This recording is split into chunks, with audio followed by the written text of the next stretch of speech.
বোতলজাত সয়াবিন তেল বিক্রি শুরু হয়েছে খুচরা বাজারের পাশাপাশি, যার প্রভাব পড়েছে ভোগ্যপণ্যের অন্যতম বড় পাইকারি বাজার খাতুনগঞ্জেও। সেখানকার বিস্তারিত জানাতে যুক্ত হচ্ছেন সহকর্মী ফাইসাল করিম। ফাইসাল, বোতলজাত সয়াবিন তেলের বাড়তি দাম খাতুনগঞ্জে কি প্রভাব ফেলেছে জানাবেন?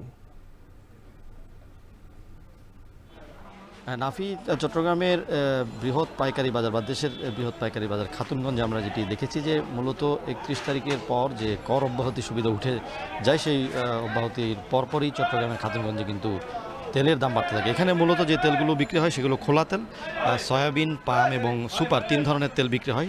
তিনোটাই কিন্তু খোলা তেল এবং এই খোলা তেলের দাম কিন্তু আমরা দেখেছি যে ৩১ মার্চের পর থেকে এখানে বাড়তির দিকে, এবং যারা বিক্রেতা আছেন বা ব্যবসায়ী আছেন তারা বলছেন যে এখানে মন প্রতি তারা মন হিসেবে এখানে বিক্রি করেন, এবং মন প্রতি কিন্তু এখানে খোলা তেলের যে বাজার সেটি ৩০০ টাকার মতো বাড়তি, অর্থাৎ প্রতি মনে সয়াবিন এবং সুপার যে তেল আছে সেটি কিন্তু মন প্রতি ৩০০ টাকা বাড়তি বিক্রি হচ্ছে। এবং এখন কিন্তু এখানে যে সয়াবিনগুলো বিক্রি হয় খোলা সয়াবিন, সেগুলো মন প্রতি বিক্রি হচ্ছে ৬,৬০০ টাকায়, এবং যারা বিক্রেতা আছেন বা ব্যবসায়ী আছেন তারা বলছেন যে এটি ঈদের আগে এটির দাম ছিল ৬,৩০০ টাকার মতো, অর্থাৎ মন প্রতি ৩০০ টাকা বাড়তি দামে বিক্রি হচ্ছে। আর যেই পাম অয়েল আছে সেটিও কিন্তু ১৫০ টাকার মতো বেড়েছে বলে তারা জানিয়েছেন।